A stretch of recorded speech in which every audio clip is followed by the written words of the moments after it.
doing and what I wanted to be, but I wasn't doing it for me. So how can I ask you to take me seriously if I'm living in somebody else's shoes? And nobody can do what you do, and I think that that's a big problem that people face now. Like, you see what somebody else is doing and you want to do that when that's not your lane. That's not your lane. That's not what you're supposed to be doing. But it's popular. It's getting that person money. It's getting that person applause. Oh, I want applause. I want money. Let me stand over here behind them. And then a lot of times people aren't honest with themselves either. Like, I was thinking earlier today, I've been woke for almost 2 days, so so you get honesty, and I was thinking, like, the Artist Exchange Radio Show.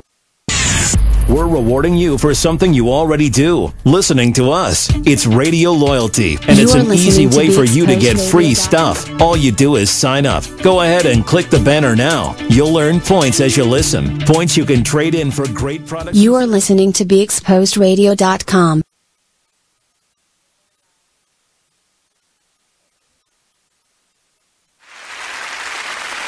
Everyone, welcome to this week's Hump Day Discourse with Dr. Wren. And I got another doctor in the building with me, a wonderful author, Dr. Eric Holmes. Welcome to Salacious Life. Welcome. Oh man, I'm really excited to have you here. I'm really excited because I am holding your book, like your book. This is an amazing accomplishment. I'm very excited about this. I'm very excited. So, I want you to tell us a little bit about yourself. Where are you from? I'm from Harrisburg, Pennsylvania. Okay. Moved here 25 years ago. Okay. All in the plan and purpose and will of God. Absolutely. And I am grateful that I, followed and obeyed, and no matter what has transpired, but God, His purpose, His infinite wisdom, am here in Baltimore. And I do. Yeah. I do. And it wasn't far from me getting home to Pennsylvania. Absolutely. Especially where my mother was living, who transitioned 3 years ago. Right.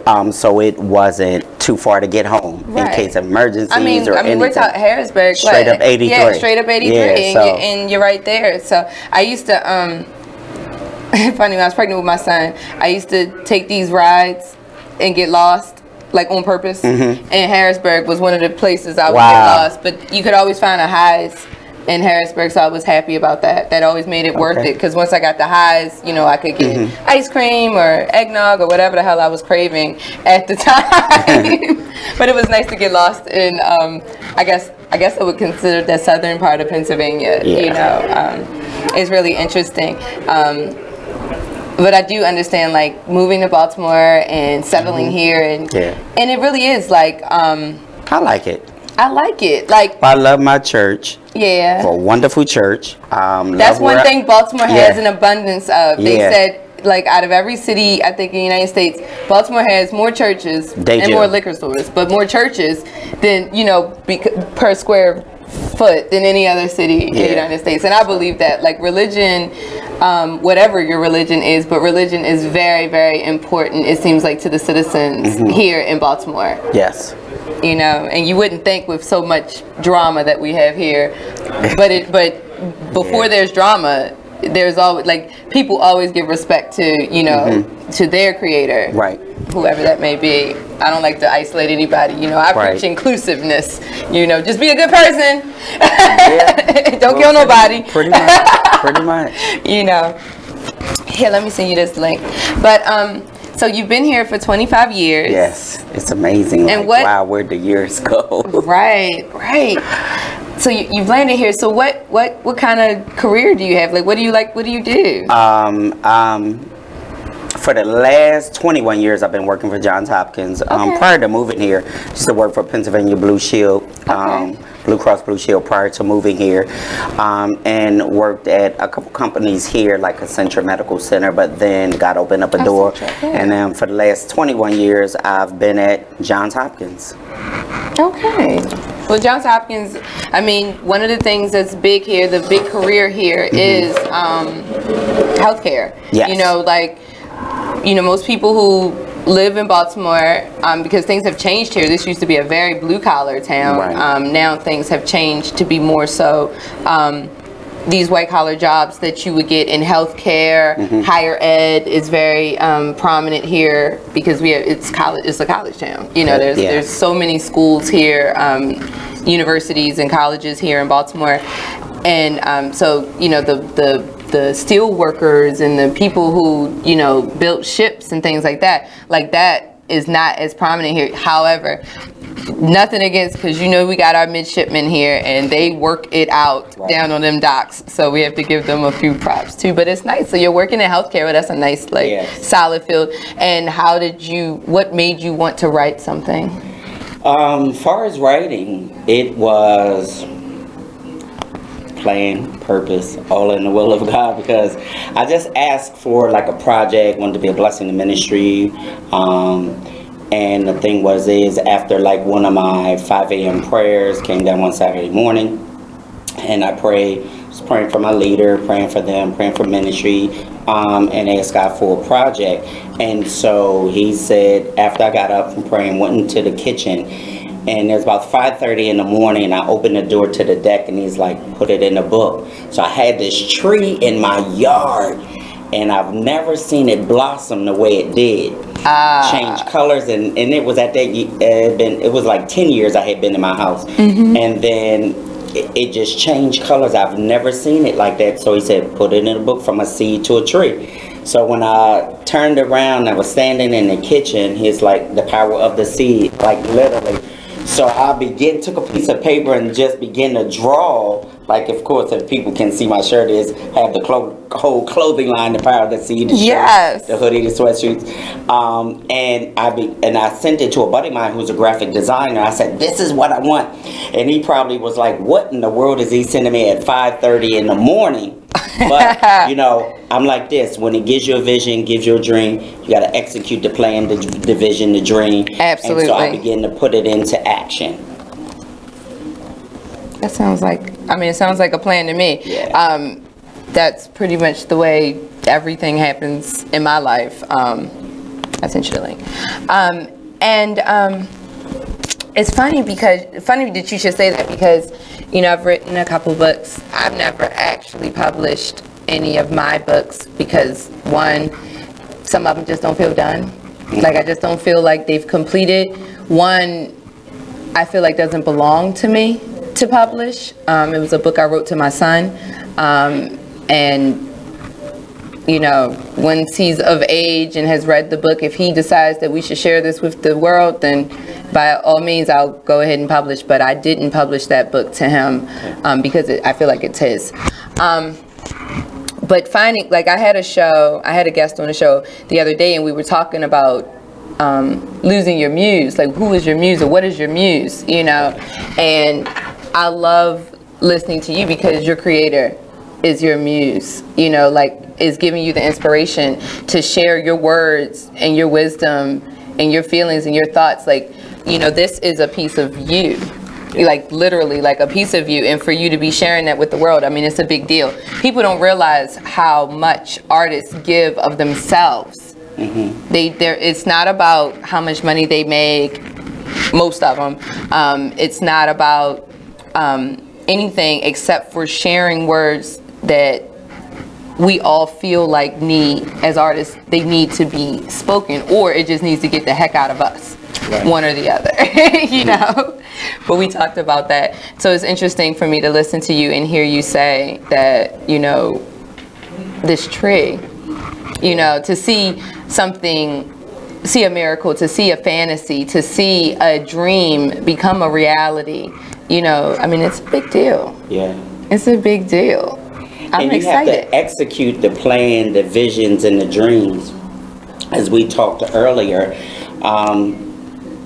God gives us vision, gives us dreams. So, you know, yours may not be mine, and mine might not be yours, but the mere fact is that, you know, you may want to go to school, you want to maybe be a physician, you know, you may want to be a dancer, a singer, but whatever it is he gives you, but then you got to do the work. And I tell people, even with writing, you know, you got to do the research. You have to research. Do the work. And like, I mean, you have to set goals. goals. Like, you have to say, okay, look, I'm going to sit down and I'm going to write 500 words tonight. Like, because it won't just pour out. You don't just write 200, 300, 400, 500 pages. Like, one day you just sit down and say, you know what, I think I'll write a book. And you just sit there and type until your fingers come off. Like, it doesn't work like that. Right. Like, you have this idea, you research it, you plan it out. And then you have to mold it into something, you know, because like you basically have a big glob of clay that you have to mold into something, and you have to have discipline. You do. You have to have a lot of discipline. Like, I use it as therapy because it takes so much discipline that it forces the rest of my life to follow suit. Right.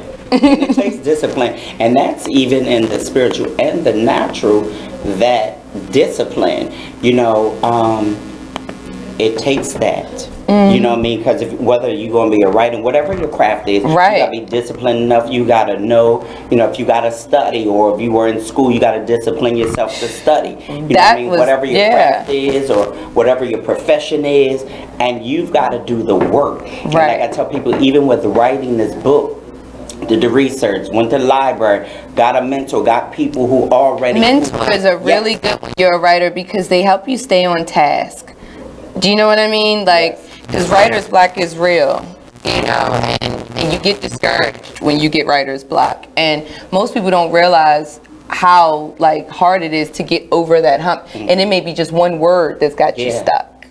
Let's hold that thought, because he is telling me that I need to take a break, and he is the man in charge tonight. So shout out to my engineer, Andre. We're going to take a break. We'll be right back with Salacious Life. This week's Hump Day Discourse.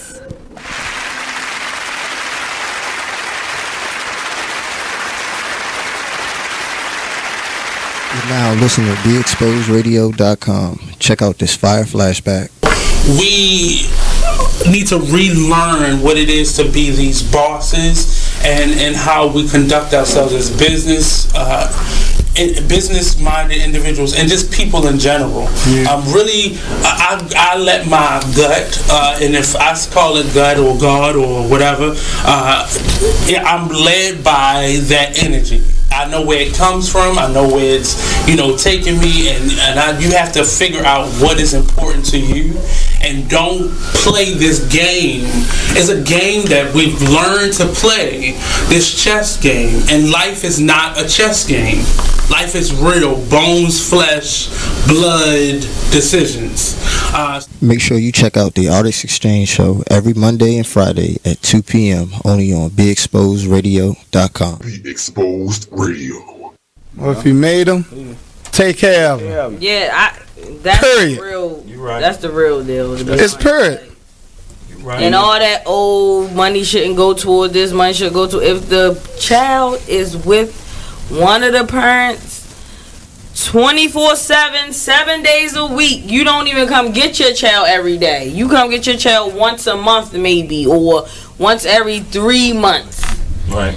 You cannot dictate where that money goes, especially if the child ain't calling you about nothing. Now, if the child calling you every week, then you can question about where the child support is going.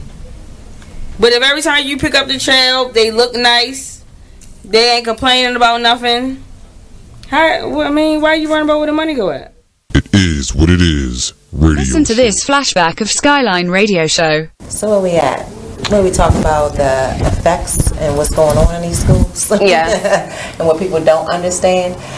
Just real briefly, I just want to talk a little bit about what people say bullying is or is not. So bullying comes in many forms. It's a teasing, it's the cyberbullying, it's the texting, it's the phone calls, it's the posting of pictures and people's personal information to pretty much cause them harm, to have them feel insecure. It's the sex assaults that people actually put out there. There are physical assaults, and there are mental assaults and emotional assaults. And what I like to remind individuals that any aggressive behavior towards anyone that is unwanted and unwarranted, and an individual asks you to stop. Let's stop there. Stop. And they should be respecting that. Respecting that and respecting yourself, because when you're able to respect another person, you're able to respect yourself. And the way that you're able to show that respect is that you know that you have a gift, and you know you're uniquely made and that you matter, and then you also acknowledge that the next person beside you matters as well. Right. You know? And we lose that sometimes. Bullying is a behavior that underestimates the lives and legacy of you. I'm sure when they was bullying me, and I'm sure when they was bullying you, they didn't understand who you're going to become later on. I didn't know. Right, because I'm popping. I can't All right, let me tell you, all those people who felt like they wanted to say whatever to me, look at me now. It's like, no, y'all don't understand, but I've been through some things, okay? And you know what? No. I applaud you and I salute you, because a lot of times we do not take the time to say, I'm okay, and I'm okay with me, and there's nothing wrong with me, and I'm amazing, and I'm blessed, and I'm strong, and I matter. Join us every Wednesday at 7 p.m. for Skyline Radio Show, only on BeExposedRadio.com. Whoa. The moment my son saw a redwood tree. It's huge! Is the moment I knew that for him, You can't even see the top of that thing! even the sky has no limit. There are some moments only the forest can inspire. Find yours at discovertheforest.org. Learn about forests near you and discover cool things to do when you go. Your moment is out there. Find it at discovertheforest.org. Brought to you by the U.S. Forest Service and the Ad Council. Join the Just a Bit Outside crew every Monday, 8 to 10 p.m. on BeExposedRadio.com. You want to start off? I think I'll get it out of the way on a who's not. Okay, do it. The Orioles. Right. They got swept by the Royals. They lost 4 in a row, and the last 5 games have all been decided by 1 run. The game before, or the last game that they lost before the Royals was the Nationals, and it was Weeders, of course, one with a home run. Hit the home run. Right. They were going into that National Series. It seemed like they were doing so. You are listening to BeExposedRadio.com.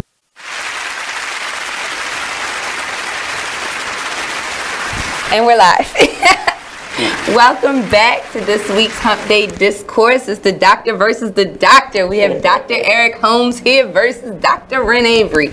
We are having a good time. We are talking about purpose, and we are talking about his new book.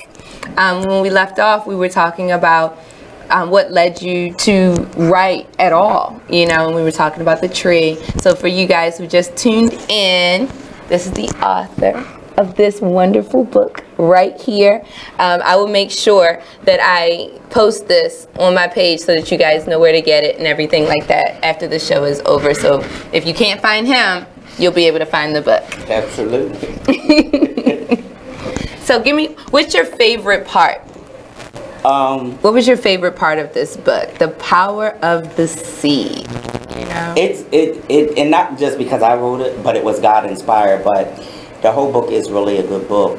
But I love the middle part because it deals with the process and the preparation. It deals with how you handle the middle part. From preparing. To getting to the middle part of the nurturing and the watering. See, it's the middle part we get stuck at. Right. We can always, a lot of times, if we can get started, we can at least get going, but then we get frustrated or overwhelmed or tired or lazy. I hate the L word, but we get lazy. You do, because you get stuck in the middle.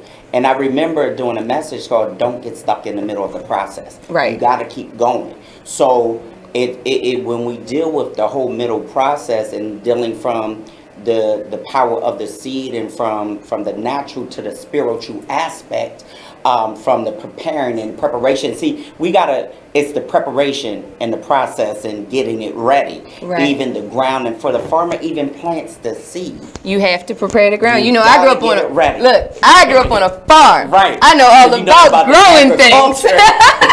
You know about the agriculture of it. Absolutely. And then once it's all ready, then you start with the seeding and the planting. Absolutely. So, but then the middle process comes is he's got to do something in the middle process of it. To nurture the plant. Right. So it's the watering, it's the nurturing, it's the harvesting before he even gets to the harvest that's going to be produced. But one thing I love about a farmer, And I was, when we were talking earlier, and I was talking about the retractable banner that Dr. Antonio Schroeder's company IBC Graphics did. I have a retractable banner, and I'm standing in the middle of this field, and God gave me this revelation when I was doing a wealth seminar with Dr. Waters' wealth seminar at the Holiday Inn.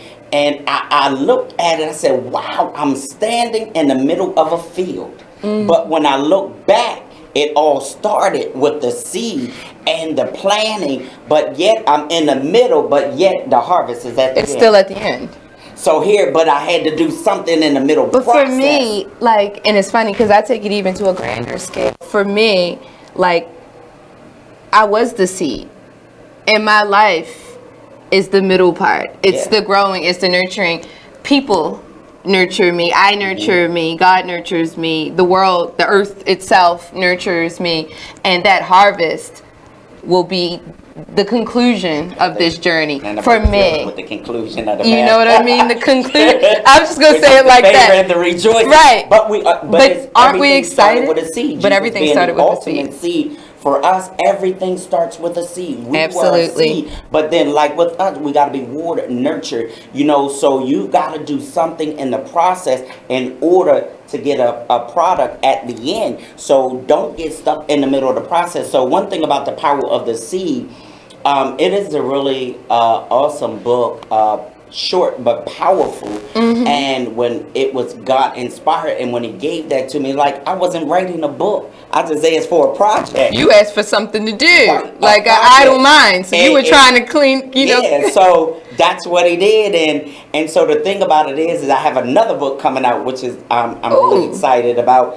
Tell us a little bit about it. Give us a little sneak peek. It's called My Next Season is Due Season, but it deals with the process and preparation of getting from one season to the next. You can't skip seasons. You cannot. The same is with the power of the seed. So I kind of intertwine and tie them in to understand that you have the preparation, the process, which you got to deal with from the natural and the spiritual of dealing with the power of the seed and the seeding, the nurturing, the harvesting. But when you're dealing with the due season, and when you're dealing with the next season or the next chapter in your life, you can't skip one trying to get to the next one. You got to do something in this one to get to the next. So it deals with the process and preparation of getting from one season to the next. I like that. It connects with the power of the seed. So, and actually I'm doing a workbook. You're going to do it. You're going to to it. Actually, a workbook, it's done, but okay, you know, just being critiqued and all of that. But yeah, but it's nice. People workbook. But see, sometimes people need guidelines. That's it.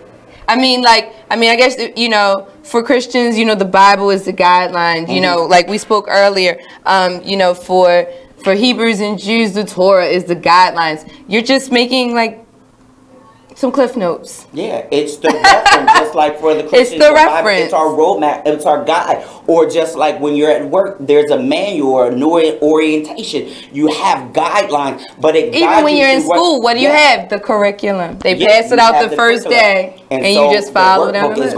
It's a guide. The Power of the Seed workbook. It deals with helping you and guiding you in reference to your seed and the sowing, and you know, making sure it's sown properly, because the book deals with, you know, it's got to be sown properly. Every ground is not good ground. Right. Sometimes you can't even sow on the people because, you know, just like it is, you know, I don't try to sow on the people that really don't tithe, you know. Right. But you're dealing with all of that. You want to make sure it's good ground that produces a harvest, because just like with your yard, one of the illustrations in the book, it deals with that you got to get in your yard and you got to do the work. You got to pull the weeds up, because if you try to plant, it's going to choke the seed, so it's not going to grow because you've not gotten the weeds. Because you haven't gotten the weeds up. Hold that thought, because you know we still got to pay bills.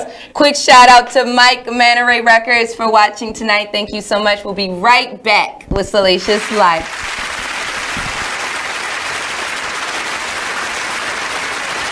I'm LeVar Burton, and I'm proud to be a book person. How do I choose a book? Sometimes it's the cover, sometimes it's the title. I guess I'm pretty visual. If a book's really impressing me and the writing is really good, I will peek and see what the last paragraph is, because the endings of books should rock you. I am a book person, and if you're a book person too, read to a child and spark a lifetime of ambition. Join me at bookpeopleunite.org, because reading is fundamental. A public service announcement brought to you by Reading is Fundamental, Library of Congress, and the Ad Council.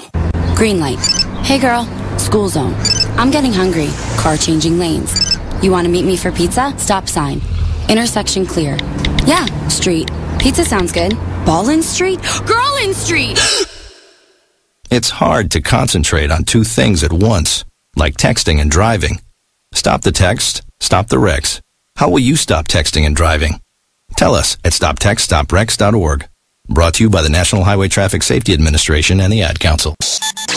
Join the club that gives you stuff. Hey, thanks! Radio Loyalty. Here's how it works. Just click on the Radio Loyalty banner right now and sign up. Then, you keep on listening like you already do. But now you earn points. Those points add up, and you can trade them in for stuff in the Radio Loyalty store. Earn more points by sharing your station with friends on Facebook and Twitter, answering surveys, and by using the apps in the New Players App Store. Pretty simple, right? Radio Loyalty. Click that banner to join now.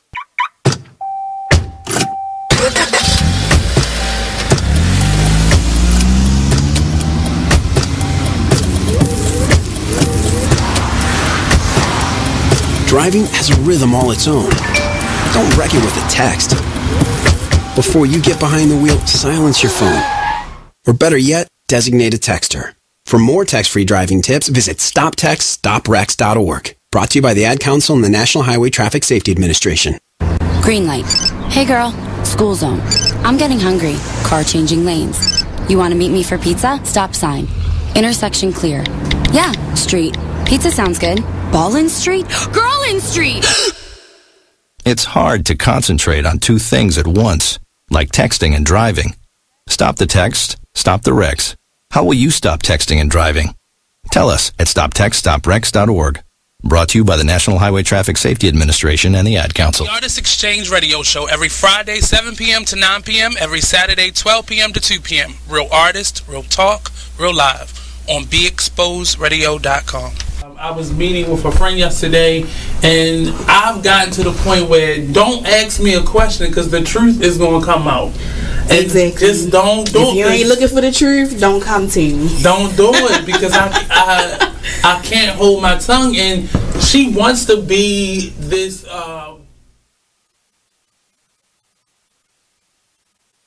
You are listening to BeExposedRadio.com. Yep. See? It's all about strategy. We are here with Dr. Eric Holmes, the author of Power of the Seed. And we have been talking about the process, and something we touched on in the break that I think we need to share with you all is strategy. We were talking about being strategic because people don't realize that there's a lot that goes into things, and you have to manage your time and manage the money and get it to where it needs to be. So what are some of the strategies you use to get this book at Enoch Pratt? One, going to the library, and going to the library, speaking, just being nice, being kind. But then I asked the question, and I said to them, my book needs to be in the library. What is your process? And so the coordinator said, well, XYZ, do you have a book? Absolutely. Never leave home without your product. Never leave home with your business card, your product, or whatever it is that you're networking, marketing. That is such a... And a lot of people don't do that. And I'm guilty of it. And I know I'm always doing shows and things like that and on panels. And I reach to grab a business card, and I always stock it. And I think, okay, I have enough to last me, I don't know, 6 months, whatever, because I would have them with me. And then then I'll reach. And because I've taken for granted that I've stocked, I reach and there's no card. And there went the connection, because everything is about networking and community and connecting. And so the whole strategy that a lot of people are not writing stuff down. You hand the card, all your information, email, Twitter, all social media, you know what I mean? So the strategy, you've got to have a strategy. So when I went in the library, one thing, I looked around. I went to the different sections, okay, where would this book fit in? Right. So then I said, well, what is your process? She said, well, here, well, do you have a book? Absolutely, I have one. Even gave them one. Right. Said, here's a gift to you. So even sometimes you got to sow. You got to be productive or proactive. You know what I'm saying? And she's like, well, fill this out. You have your ID. Be prepared. That is the one thing, even with the preparation is really important. It's so key. And you've got to be prepared. Like, I had everything I needed. I was like, oh, I'll be right back. I got to go get this. Or no, I had the cards. I had the books. I had the information that she needed. Absolutely. And so it is. So I filled out the paperwork. She said, well, I'll send it down. She sent the paperwork. And I tell you, the whole blessed part and the favorite part, you know, I tell people my motto, God's favor is better than money in the bank. Literally, it was less than 2 weeks that I get an email saying my book was in their circulation. You know, it's going to be here. That's got to be amazing feeling. That's nothing but God. But I mean, what did that feel like? Yeah, like, no, I was let's really back excited. up. What did that feel like when you got the email from Enoch Pratt? Oh, and for those God. of you who are listening who aren't from Baltimore and Maryland, Enoch Pratt is this huge historic library system that we have here. It's over 200 years old. It's an amazing wealth of knowledge, and the main branch of Enoch Pratt has got to be one of the most beautiful buildings constructed in the United States. And he has a book there. So it's a big deal. What did it feel like when you, I mean, try to describe, find the vocabulary to describe what it felt like. Amazing, because here it is. And I said to the coordinator and the staff, if even when I'm gone, somebody's reading. Absolutely. Even if I'm not here, somebody will see the power of the seed. And not to mention, then to know that it's in all of these locations is another blessing, because what happened was I just went to support someone, and that's another thing. Support people. Support each other. And I went to support, actually it was Dr. Waters. Speaking of support, share the link. Other people may want to hear this. Other people may want to be connected to the power of the seed. Yeah. So if you're watching, you're listening, share the link. Share. There's a lot. And so I went to the Towson Library where they were doing a seminar, and actually asked to share at the seminar. So I goes upstairs and I say to them, hello, I'm so-and-so, you know, what is your process about my book being in your library? Well, do you have one? Yes, I have one with me. You have your ID? Are you connected? You got to know the information. Be prepared. So I didn't know this, that with my library card from Enoch Pratt in Baltimore County, it doesn't matter. But they have a Maryland. They connect them. They so connect here's them. The connecting factor. Filled out. She said, well, we normally don't do this, but hold on. Let me go get the manager. Go get the manager. I'm so-and-so, you know, and say, well, okay, let us take your information. And just being nice, asking questions. Yeah. Having my library card from Enoch Pratt. Get a library card, y'all, I'm telling you. And I got mine. We did this, put it down, and she said, well, normally it takes X, Y, Z. I said, well, okay, it'll be in your library. Well, that was Saturday. That Friday, I opened my email and it said, congratulations, your book is in the catalog for Baltimore County Library. You know, I was like, over the roof. Wow. Over the roof. I can imagine. You had to be over the moon. It was such a, like, God, thank you. But think about it like this. Like, once your time is done, once your journey is up and you're called home, your words will still be here. And they will still be reaching out and helping people and that's well after you're gone. That they was like, wow. I said it wasn't about, even sometimes when we selling products, it's not even about that, but it's a seed that's been planted, because the same thing happened. Now my book is, if you go to Pennsylvania, it's in Dauphin County, 8 locations of Dauphin County Library. So you figure 22 locations of Enoch Pratt, 19 locations of Baltimore County, 8 locations of Dauphin County in PA.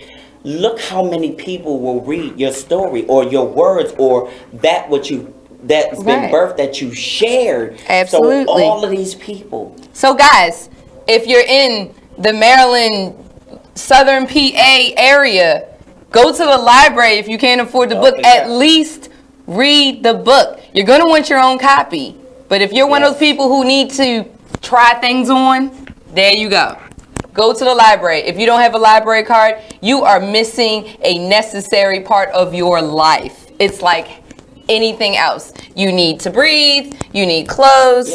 You need food. You need a library card because you need knowledge. It's knowledge and it's the information. And so when I went back in there, I'm excited about, and shout out to Miss Cheryl Williamson, I'm going to be part of an anthology. So I'm excited about that. But the thing is that even in this season and connections and being connected, oh, you got your son, Rich, I got to call you. Please forgive me, it's been busy. But this is one of the awesome manager who works for the company, awesome company he has on the side. I definitely going to email you tomorrow. So the connections, and he connected me to the people in his group who got a book, and that's what I'm saying, because Rich is one of my really close friends. Yeah. Oh wow. See that? Look at the connection. I've known Rich for Amazon, Barnes and Noble.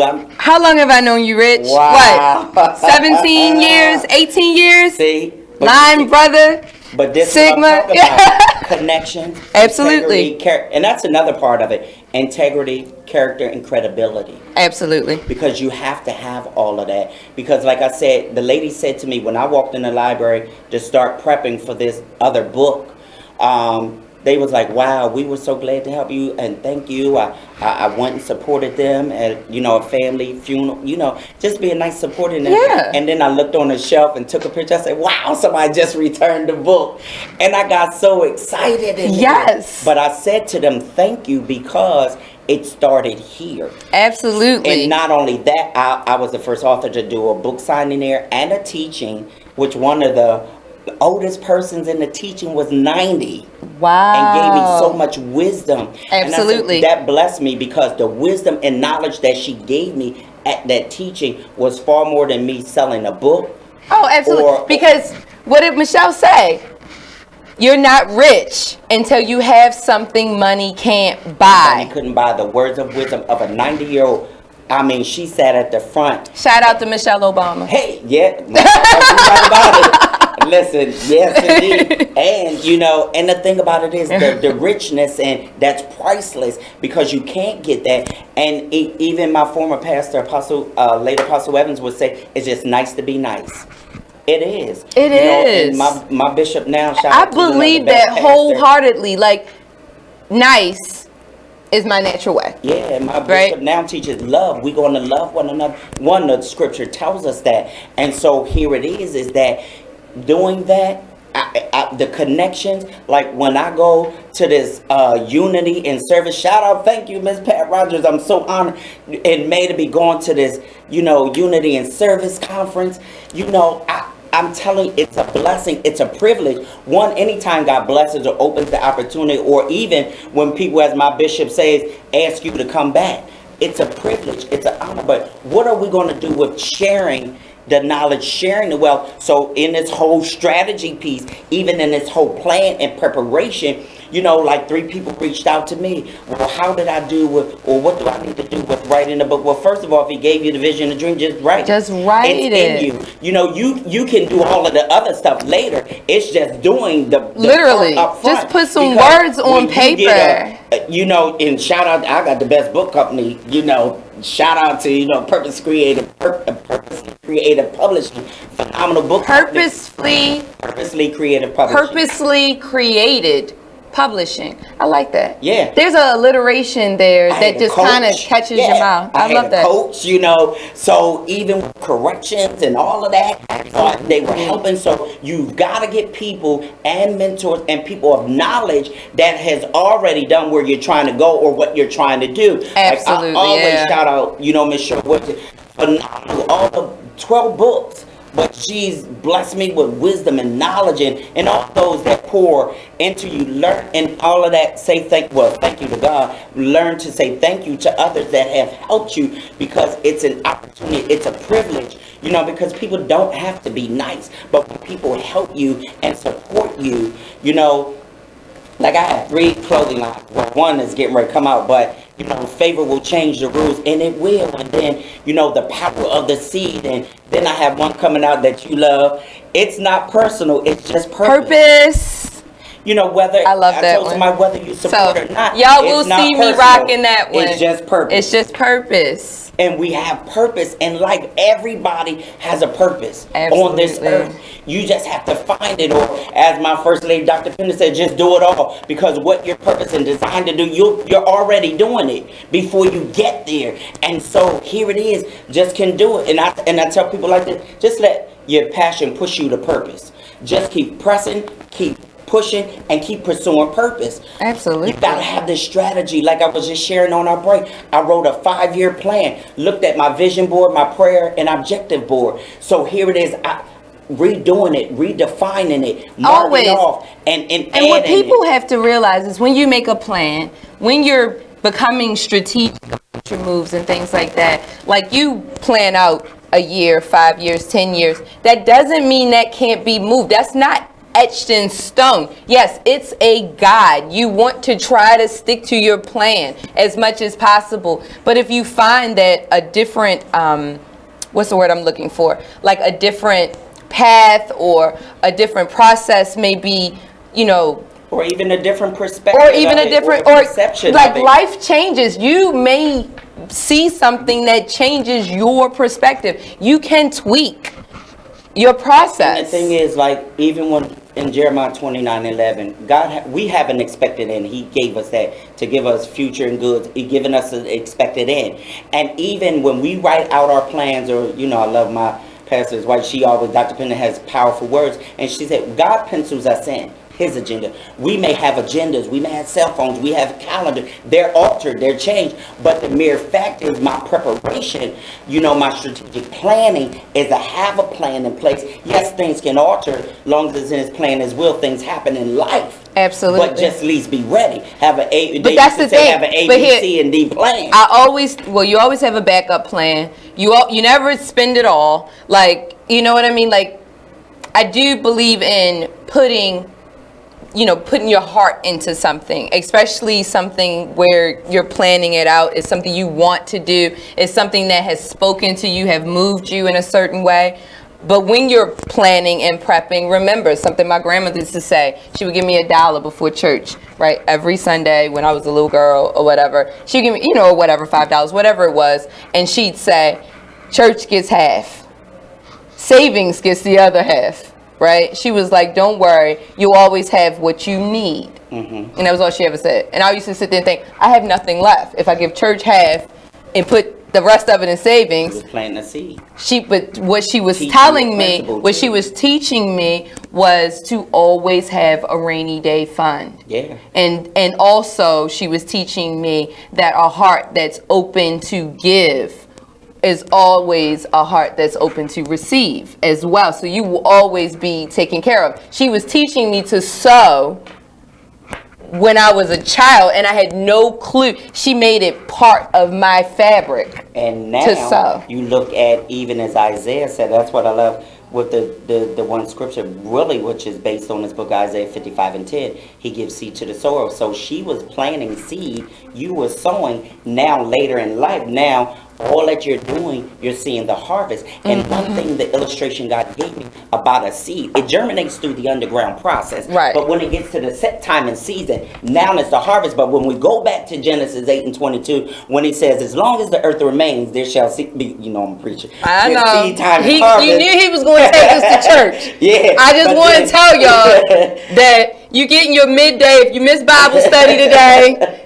you'll have a few things that hold you over until you get to your worship service, whatever that may be, come this weekend. Yeah, so then when Isaiah picks it up and says he gives seed to the sower, but then when Paul picks it up and says, that's why we don't have to get weary. We got a harvest coming, so don't get weary in your well-doing. You got a harvest. But from Genesis to Isaiah to Galatians, here it is. It was something in the in-between process. Right. That seed was germinating through the underground right, process. Because you got to think. Time in how much time is it? People, and that's the other thing that throws people off, is time. You know, when things that really, really are worth having take time to grow, to create. It takes time, and you can get worried. That's exactly the right word. You can get weary right in that time, you know. And what was he trying to say to us? Don't get worried. You know what you're doing. You are planting a seed. There is a harvest coming. That is not something. Now, when it's coming, don't worry about that. What are you going to do in the meantime? And that's the middle process. What are you going to do in the meantime? So weary, but one of the other illustrations in the book is that everything is not microwavable. You can't put a cake in a microwave and expect a good product. No. This is not easy bake oven. Like, we are dealing with a new society, the age of technology. Everybody wants something instantly, because that's the world we live in. But how about this? You want it, and it's time to go to a break. We'll be right back with Salacious Life. Listen, y'all. Look, it's real. Yeah.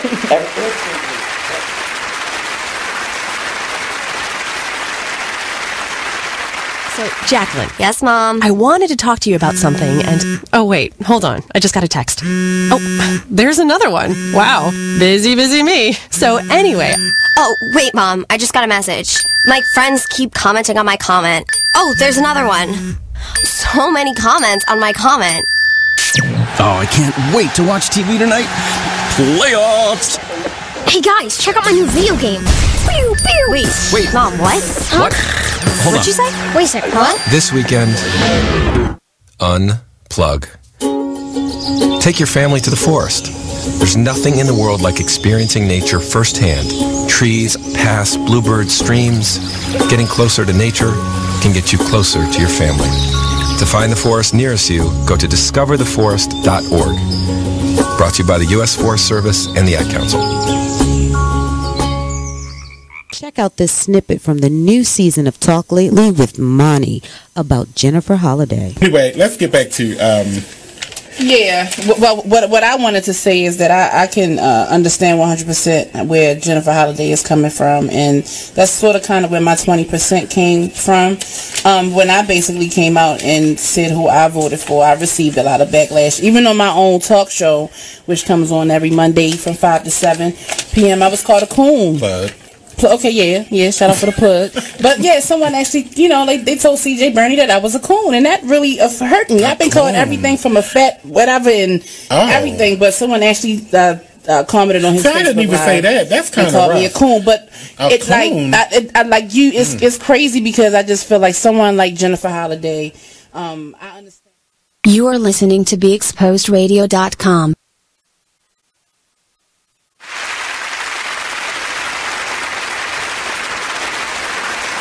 Live. We are back. When we left off, we were talking about gratification. People want things instantly, a microwave life, to say, you know, to just put it in a way. But those things, the quality of that microwave life isn't there. And a lot of times when you're creating this plan, when you're sowing these seeds, you are living your dream. Which is you don't want to cook it fast. You don't want to receive it before you're ready. Right. The timing and season is everything. Oh, and a lot of times we operate out of timing and season. And when we operate out of the timing and season, you could miss what God has for you, because a lot of times, like we talked about instantly, you want a cake, but you want to put it in the microwave. But if you stir it up, do the ingredients, do the process, the work, you're going to have the most amazing cake. Let me tell you, because y'all know I cook. There is nothing better than taking your time. I cook all my food with love.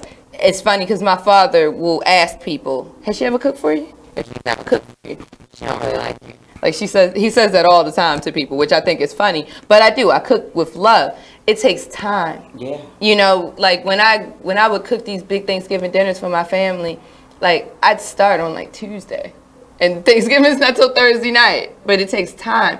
Like I slow cook everything. You know, take my time, use my hands, use my nose, use my heart to make this food. You know, you have to be prepared. You have to be ready. You know, to plan out what I'm gonna cook, buy all the ingredients, set them out right, make sure things that are frozen are thawed, make sure things that need to be, you know, blanched or, you know, have preparation, that's done. Then go through the preparation stage of cooking. you know, and then finally I actually get to the stove.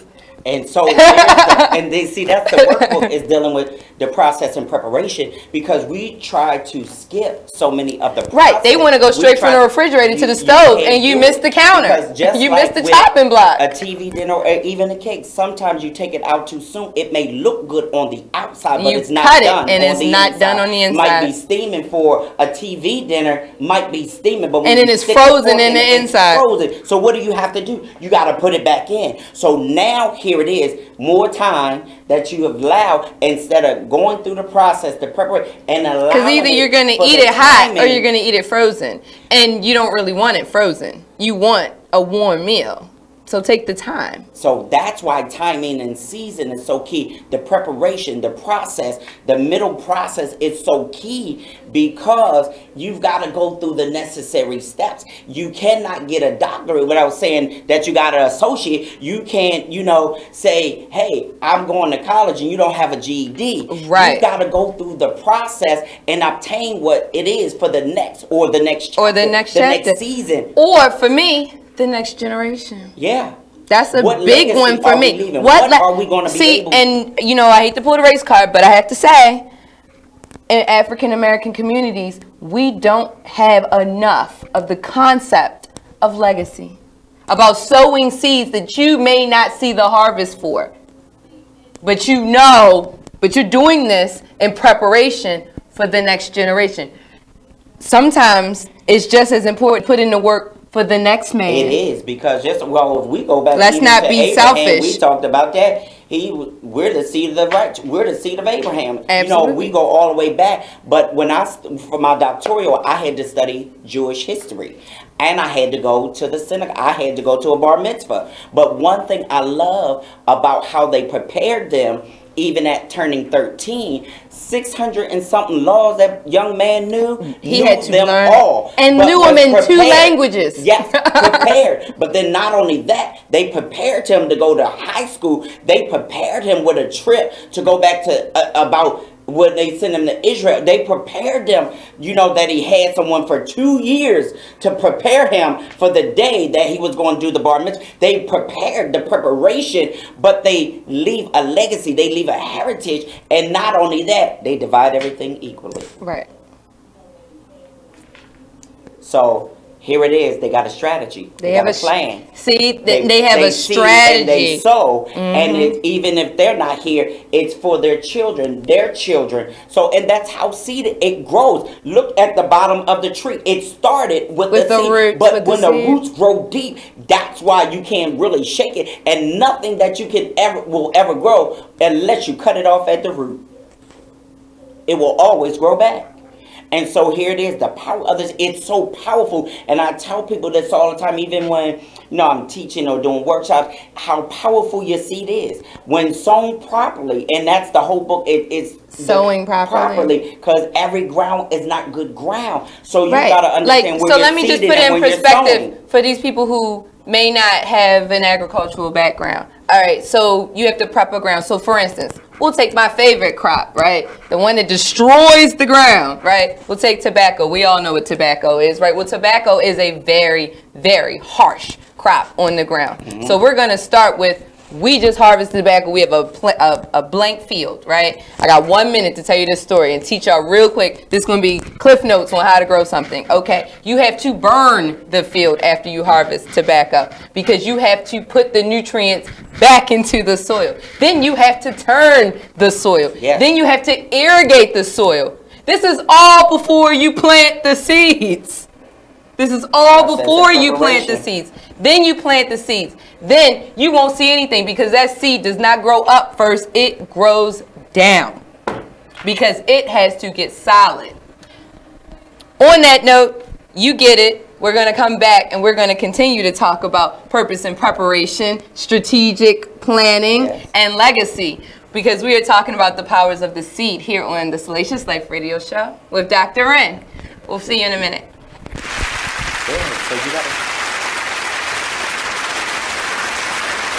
Hi, I'm LeVar Burton, and I'm proud to be a book person. How do I choose a book? Sometimes it's the cover, sometimes it's the title. I guess I'm pretty visual. If a book's really impressing me and the writing is really good, I will peek and see what the last paragraph is, because the endings of books should rock you. I am a book person, and if you're a book person too, read to a child and spark a lifetime of ambition. Join me at bookpeopleunite.org, because reading is fundamental. A public service announcement brought to you by Reading is Fundamental, Library of Congress, and the Ad Council. You are now listening to Just a Bit Outside, a sports radio show at BeExposedRadio.com. Come join us every Monday night from 8 to 10 p.m. on YouTube, Facebook, or BeExposedRadio.com. So we had a lot of things going on. Mother's Day, Major League Baseball, pink bats, pink outfits. Yeah. They certainly did the mothers good.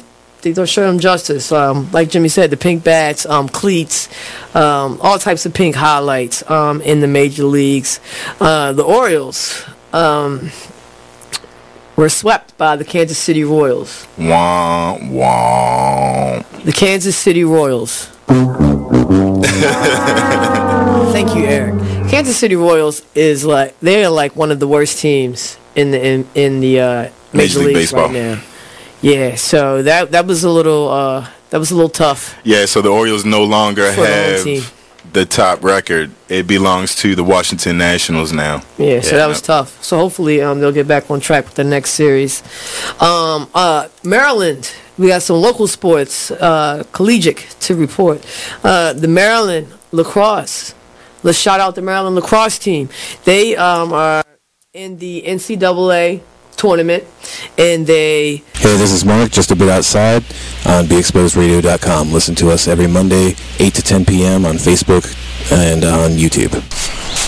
Whoa. The moment my son saw a redwood tree. It's huge! Is the moment I knew that for him, You can't even see the top of that thing! even the sky has no limit. There are some moments only the forest can inspire. Find yours at discovertheforest.org. Learn about forests near you and discover cool things to do when you go. Your moment is out there. Find it at discovertheforest.org. Brought to you by the U.S. Forest Service and the Ad Council. Keyboard Cat, Hamilton the Pug, and Toast Meets World. These are some of the internet's most beloved pets. With millions of YouTube views, shares, Instagram likes, followers, and fans across the globe. But what do all these amazing pets have in common? Their stories started in a shelter. Start your story. You are listening to BeExposedRadio.com.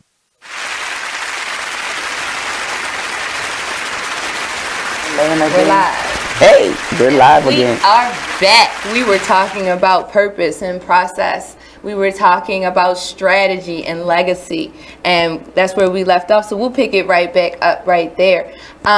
So I was saying, finally, so after you do all this and you turn the soil, for those who just tuned in, this is going to sound a little weird because I was giving an analogy of sowing a seed. Not even an analogy, just teaching you what it really is to sow a seed, literally. And then we're going to go into how to figuratively, which is what we do, sow seeds going forward, investing and creating legacy. So you've planted this seed, right? So then, now mind you, I've done all this, and now I'm the farmer. I'm sitting here, I got to feed my family. I am relying on this crop to, provide for us, right? All right, so I plant the seed, and it doesn't grow up right away, so I have to wait. Patience is something you must have when you are creating a legacy, when you are sowing seeds, when you are creating your dream and your future. You have to have patience, because nothing will show up before it's time for it to show up in your life. Trust me. And if it comes too early and you aren't prepared, it's the worst thing. What if the seeds grew overnight and I didn't have my guy ready, to harvest that bad boy? No, I need time to prepare. So that's what you do. You've planted your seed. So now you start watering your seed. You start preparing. Where am I going to dry, the leaves at? Who's going to make the harvest for me? Where are we going to house it? Then who are we going to market it to once it's harvested? So during this whole time, I'm feeding the soil. I'm feeding the plant. Right. I'm teaching it. I'm, you know, what's the word I'm looking for? Nurturing it. You know, you have to do the same thing with your dreams, with your ultimate goal. You cannot give up. Hey, one of my besties is watching, shout out to Jay Sully. Funny that he's watching. Years ago, I can't remember how many years ago, and I still have no clue what's on this piece of paper, but I gave him a necklace, and it was a dream necklace. And what you did was you wrote your dream on it, and you folded it up, and you put it in a necklace, and it stayed close to your heart, and it was like a constant, tangible reminder of what you were trying to do. I have no clue what he wrote on there. No, he'll never tell anybody, including me. But I thought, for an artist, because that's what he is, for an artist to have something that you can hold, something tangible, helps you get through the patience process, waiting for it to materialize, waiting for pieces to come together, waiting for your divine purpose to come into play. And the book talks about the waiting period, and it deals with that because a lot of times we get impatient. But see, like I told you on the break, the way we've been you know, the late apostle between my, you know, the late apostle Evans and my bishop now, they poured so much wisdom, so that you'll always hear me talk about them a lot. But he would say, I don't want anything prematurely because I might not be able to handle it. We want so many things before it's time, before it's season, and we get it and we can't keep it. What we if can't handle my it. harvest grew up and sprouted in the dead of winter, and the winter killed it all? And I'm that farmer that's got to feed my family and take care of them with this harvest that I've now lost because it prematurely sprouted. It prematurely grew. Like, you want things in the right season. You want your harvest to come at the right time. There's timing and season, because every fruit don't grow in the same season, the same time.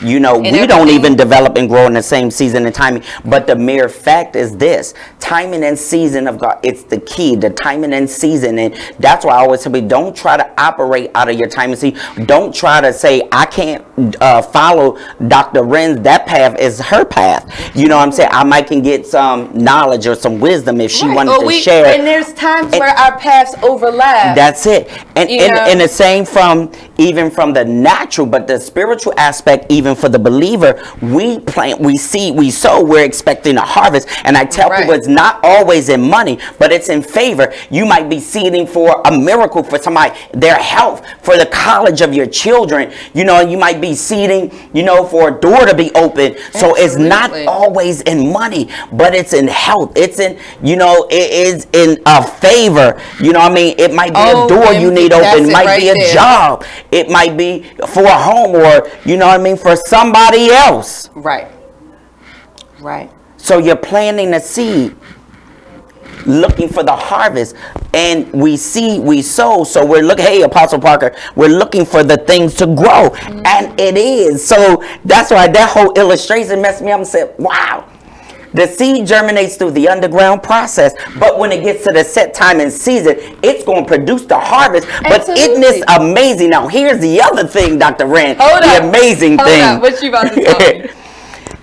I love it about the farmer because from the beginning, but yet he sees the end, but then he still got to do the middle process, but yet even after that, the harvest may not even come up the same year. So what does he do? He's got to go through the whole process all over again. Right. But yet it may be the following year. And let me tell you this, to make it even more complicated for you. A lot of times, you got two, three processes going at the same time, because you might have your dream, and then you're raising your child, and then you have your job, and then you might have, like, you know, you may be involved in a community, you know, situation, or, you know, you're trying to give back to something. Like, you have all these things running at the same time. That's why it's good to have a plan. That's why it's good to be strategic, because you will wear yourself thin. Yeah, and with dreams and visions, and nothing will come do the work. Harvest. Do the work. Do the work. And here's a sidebar. Make sure everything you get, make sure that it's branded and trademarked. Because all my clothing, line, all of that stuff, even for those in Maryland, 301 Preston, 8th floor, get your stuff trademarked. You may have an ideal. Somebody may just think of it and say it, or whatever it might be. They may get that marketed, branded trademark, and you've lost and there's out. nothing you can do about it. Because listen, in this baggie, I got all my paperwork, making sure stuff is documented. My clothing line. Listen, I got my seal, and you don't have to renew it 5 to 7 years. You listen, $25. Right. It's you want to expedite it? It's $50. 301 West Preston, State Building, 8th floor. Get yourself branded. But that's a plan. It doesn't matter what city you're in. Right. They have get the information. Get it done. Get the information. Don't start a process without researching first. Research. Do the homework. Know what you're getting yourself into. With this anthology. Know your market. Yes. This next book, I'm in the library. So my plan is, which I did the last 2 Saturdays, go to the library every Saturday. Use the information, use the computer, do all of that stuff there. I got the research there. Well, I can do the print. Familiar, and the library also became familiar with you. Yes, and the thing is, it's stuff I need, or the printing. They just got new, updated, like really nice computers, so I can use all the stuff, print everything, get everything prepared. So when it's time for me to submit mine, I'm ahead of the game. I'm prepared. I've done the preparation and the process. So we've got to be prepared. And a lot of times, even with your brand or even with your marketing, like I've done a lot of radio interviews in this year. I've done a lot of research. I got a radio interview coming up this month with Breezy. Shout out to Breezy, But we're dealing, guess what we're dealing with? What's that? Purpose. We're dealing with planning. We're dealing with going into 2019. So the mere that's fact, where we're at. I mean, think about it, guys. We are this far from a brand new year. But how about if you study Jewish history, we're already in the new year. We're already in harvest time. We're already in the new year. But the preparation and the process, it's the same stuff. But so people, like I said to you earlier, people make their New Year's resolution. They start January 1. My New Year's is November 9th. It's the day after my birthday, because that's my new year, my personal new year, where I make goals, however small or large. I make those goals then, and then I try to follow them out. Nothing that's not obtainable. I make the goal. I create a strategy. These are short-term goals, just to take me 365. What I may be trying to do, and what I am trying to do, is shape myself, grow myself. So typically my New Year resolution is something very personal to myself. And not you're preparing, the preparation. And see, but I'm preparing for something way down and you're the road. Disciplining yourself. Discipline is because important. it takes discipline. Whatever your craft is, whatever your job is, whatever your marketing, you've got to be disciplined enough. Like I prayed 12 midnight, 1 a.m., 5. It took discipline. But that's what was given to me, and that's what I do. But I write my best at those hours after prayer. I'm meant to see, not just for me, for other people. But the mere fact is that, I'm writing, whether like I got my inspiration. I do an inspiration every Wednesday morning for our alumni class from the class of 1980 through 1989. But I had it after prayer, but I had to wait to post it, in the morning. Right. But I was prepared. So when I did, even though it might have changed in the midst of, if God might have gave me something else, but I was already prepared for what He gave me. I wrote that. Right. I write down. I'm like writing in the middle, even when I was writing the book. Like clearly, I suggest to people all the time, especially if you're an artist, you should always have a pen and a notebook with you. Something, even if it's something small, because inspiration can come to you anywhere. And I mean, most of us have smartphones, so you have notepads in there. Whatever, use what you have. Take a picture, whatever it is. But have a backup plan, because what if it crashes? What if you don't have service? Like I just went and bought a planner already, and I began to write stuff. But then also, one thing Miss Cheryl Williamson said, she said, write it down. Expect God to do. But write the stuff down. Look for it. Expect it. And if, like my parents said, if you don't expect nothing, you're not going to receive nothing. You might, he said something this week. It may be provided for you, but because you're not looking for it, you miss it. Hey, Dr. Patty's on here. Phenomenal teacher, workshops. Thank you, Dr. Patty. I got a few people I need to shout out real quick. She rocking favor will change the rules. We have definitely been talking, and we have not shout out some people. Shout out to Tiffany Apostle Parker. She keeps me on point. Absolutely. She keeps me on the I need to shout out but everybody who's listening. Yeah, everybody who's listening, let's shout them out. I want to shout out Mark, thanks for listening. Always my partner. Know you forever. He's with the Skyline Foundation. Oh, wow. I enjoyed it. I enjoyed your show. We watched your show tonight. Yes, I enjoyed it. It was great. We look forward to all the good work that you guys do. And shout out to everybody. Especially with the homeless. Yeah. Shout out to Sweetie. Sweetie has a health and wellness consulting firm where she really treats people in a holistic way. Like positive thinking along with your good diet and your exercise. You know what I mean? Just in a larger scale. She's very good with planning out strategy. Yeah, you gotta taking your time, putting one step in front of the other. So shout out to you. Check all of them out as soon as you can. Yeah. These people that are watching today are nuggets of wisdom for us all. So take a look through the feed, look at these names, watch out for them, watch out for their foundations and their companies and their consulting firms, because they are really, really powerful people. Seeding and planning and connecting, and not only that, networking and be a community, help one another, network with one another. Shout out to Cornelius, CEO of Vital Magazine.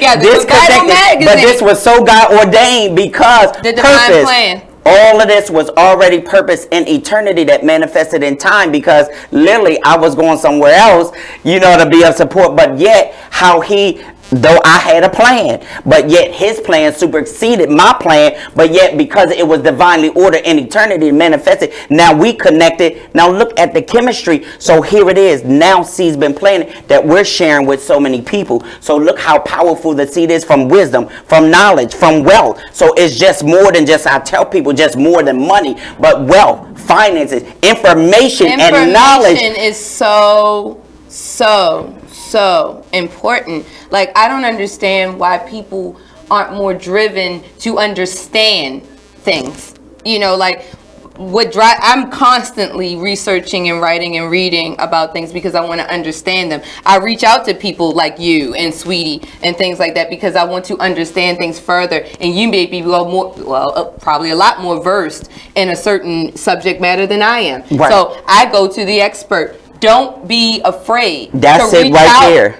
Because you may not know, and there probably is somebody out there who does. Like if I needed, like even writing with this book, I know, hey, Miss Cheryl, she's phenomenal. She got 12 books. Or my, Ty, who's the CEO of my book publishing company. Bam, wisdom, knowledge, nuggets. Or if I needed a radio, I go to the people who are already doing where I am trying to go. But the wisdom, the knowledge that you can get from them, or if I need to go to all the books and all this information, right know what I mean? Or if I needed something, sometimes me and Apostle Parker. What's so funny?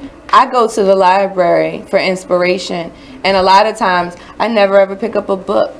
The buildings themselves give me so much feeling that it overwhelms me. But hold that thought, because we're going to a break. We got to take a break. Them bills got to get paid, or we will not be able to bring you this kind of love and purpose and strategy. So we'll be right back with Salacious Live. Yeah, so. You use Tearless Baby Shampoo because it's gentle on your baby's eyes. You make sure his toys don't have any sharp edges. You always test the bathwater to make sure it's not too hot. You taught her what to do when the smoke alarm goes off. You make sure she wears a helmet when she rides her bicycle. You put on his sunscreen, even when he's embarrassed his friends will see. You do so much to keep your child safe, but are you using the right car seat for your child? Is your child facing the right way in the car seat? Is the seat too big or too small? How do you know when it's time to move your child into the next type of seat? Car crashes are a leading killer of children ages 1 to 13. Protect your child's future at every stage of life. For information on the right seat for your child, visit safercar.gov/the-right-seat. That's safercar.gov/the-right-seat. A message from the National Highway Traffic Safety Administration and the Ad Council. Why is Connor having trouble focusing in school? Having trouble finding Connor's middle school? Would you like directions? No, why is Connor having trouble focusing in school?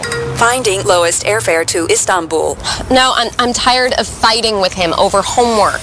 Home Walk Restaurant. Need a review? No, I need help. He's very smart, but his mind wanders. He's disorganized. I think I understand. Oh, good. Finding best potatoes for French fries. No! Russet. Fingerling. Yukon Gold. Why don't you understand me? Sorry, I was trying to show how Connor feels every day. Frustrating, isn't it? Redirecting to understood.org. For the 1 in 5 kids with learning and attention issues, this is what life can feel like. Explore understood.org, a free online resource about learning and attention issues, designed to help your child thrive in school and in life. Understood.org, because understanding is everything. Brought to you by understood.org and the Ad Council. The Artist Exchange Radio Show every Friday, 7 p.m. to 9 p.m., every Saturday, 12 p.m. to 2 p.m. Real artist, real talk, real live on BeExposedRadio.com. I was meeting with a friend yesterday, and I've gotten to the point where don't ask me a question because the truth is going to come out. Exactly. Just don't do it. If you ain't looking for the truth, don't come to me. Don't do it because I can't hold my tongue. And she wants to be this stylist, boutique, but you're not doing anything in that nature, and I can't take you seriously. You are listening to BeExposedRadio.com.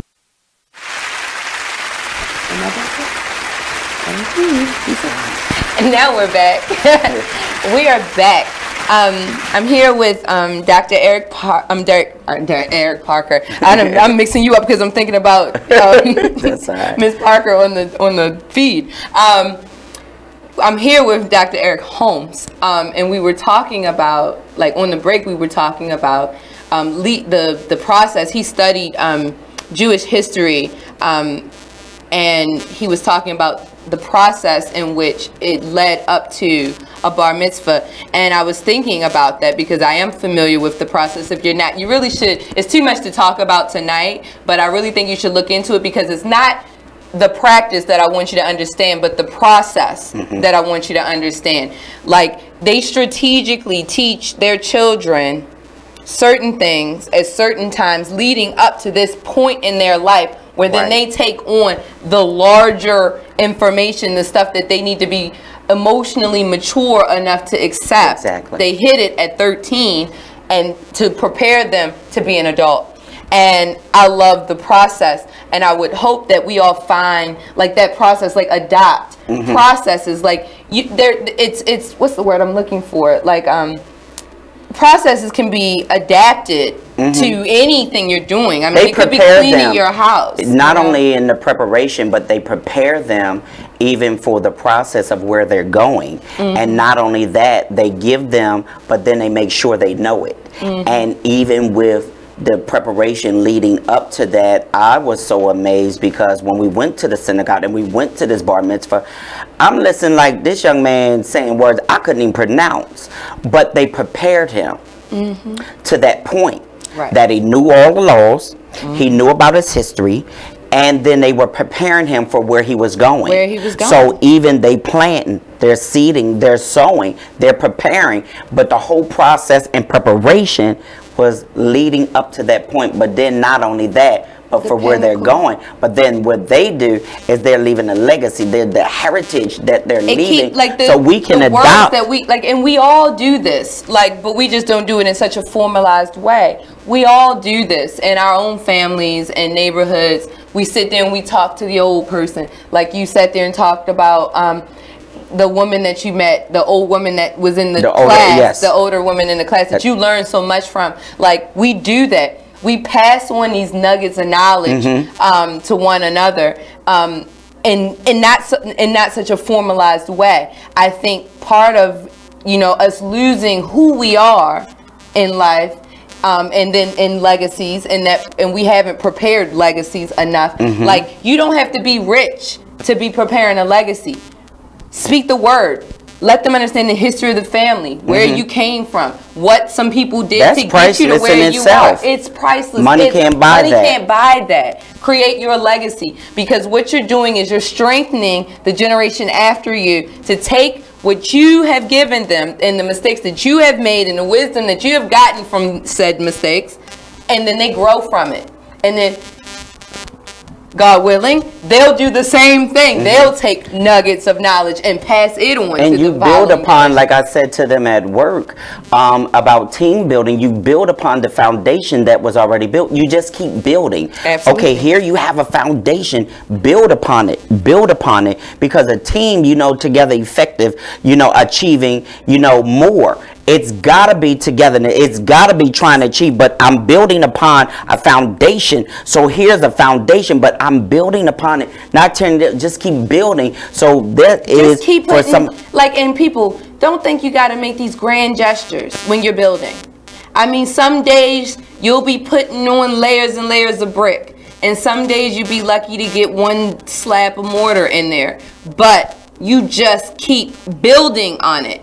Team was something you spoke on, and I want to speak on that because we are not built, we are not made to not work together. Like, we are naturally pack animals. We want family, we want friends, we seek out social interactions. Like, that is just naturally what human beings do.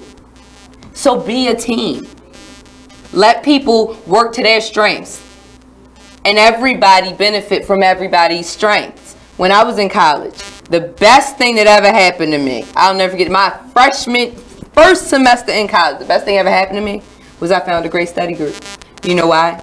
Because I was really good at math, but I was not good in history, and somebody else in that group was really good at history, but wasn't good at writing. And then somebody else wasn't good at writing. I was good at editing, and we communed. And they connected the dots, and like we talked about earlier when I was at the networking event for Vital Magazine, and I said to them when I was sharing on the stage, look around this room. You have an author, you have a magazine, you have a writer, you have, like my niece was there who does marketing and sales for hotels. You had this person over here. All of this in here, everything you needed, connecting the dots, connecting all this networking. Excellent. So here I could go support you and get this. We had people with financial planning here. We had my little brother Tony, who was dealing with financial planning, life insurance, all of that. So you had all of this. You had my brother Thomas Little. You had him doing his financial part. You had,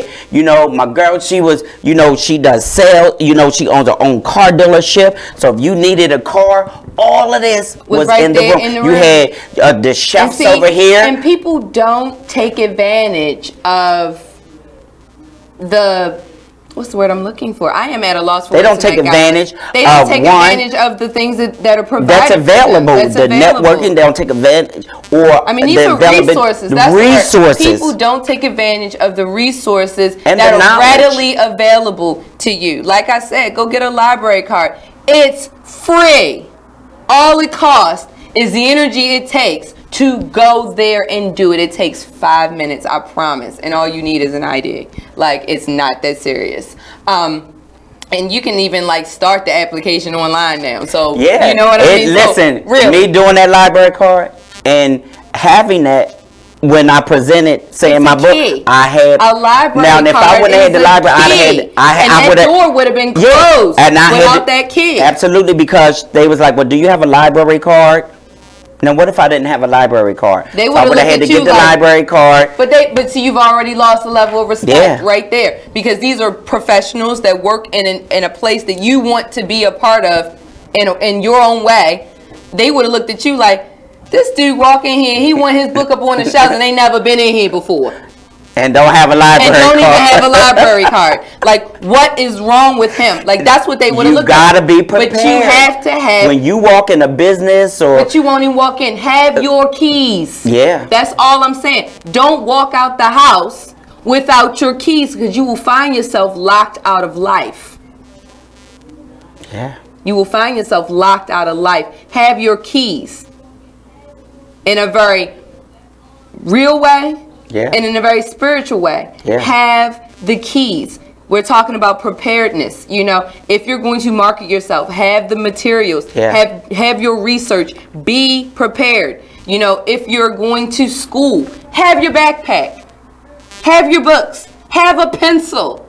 I hate to see children running around without notebooks. How are you going to school without a notebook? Right. Be prepared. If I'm going to work, y'all know I do construction. I do construction management. I have to have my laptop. I have to have my key, like literally that big ring of keys that y'all see people with. I got one, right? Have my keys. You know, have my plans. Yeah. You know, these are things that we have to do. So before I take this break, I'm just going to repeat this one more time. Have your keys. For him, it was a library card. For you, it might be anything. Figure out what your key is. Pray on it. Yeah, and that's We're going a to vital break. part. We'll be right back with Salacious Life. Prayer is definitely key.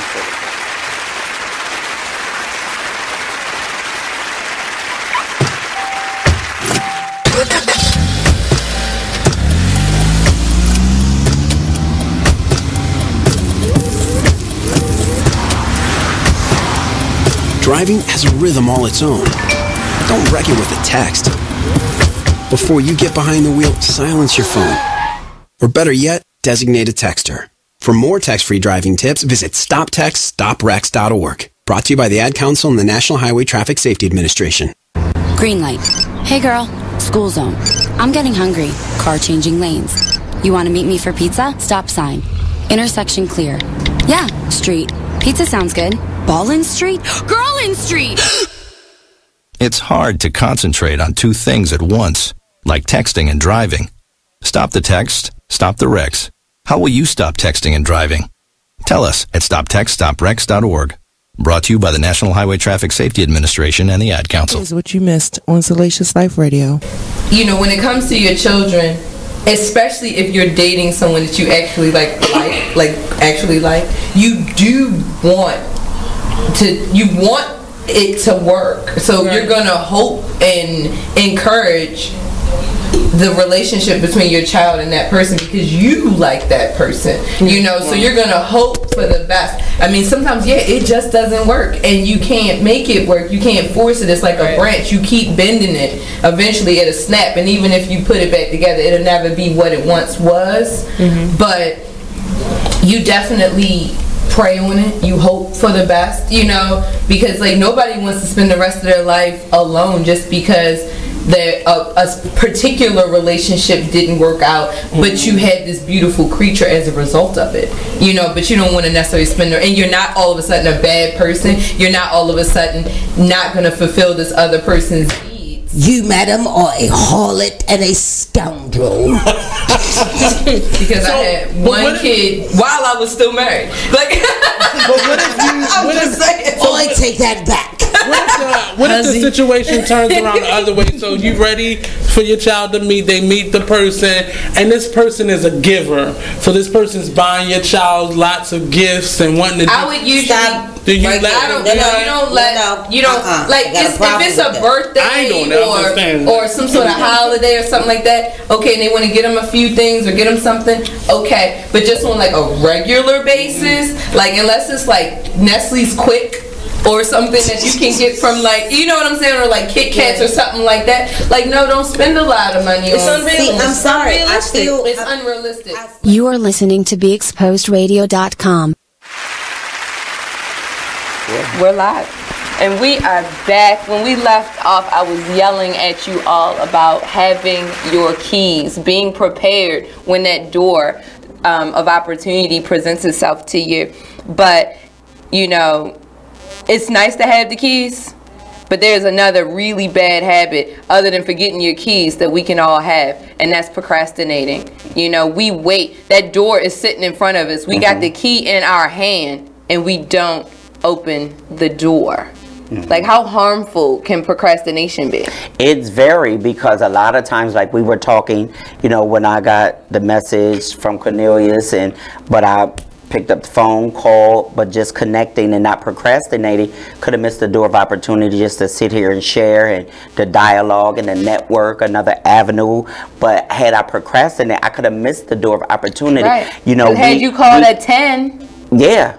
You know, and not only that, being procrastinating can cause you to miss out on a lot. You know, you could miss out on so many different and you could miss out on the timing or the season that is right before you. And a lot of times people have, like, they miss their season, and you want to talk about waiting. You have to wait until that season comes back around again, and you don't know when it's coming back. And you don't know when. It's not like winter, spring, summer, and fall. You don't know when it's coming back. And you have to just hope and pray and rely on your faith that that thing is going to come back. And it is your divine purpose. Because I don't know how many times I've missed the door procrastinating and had to wait.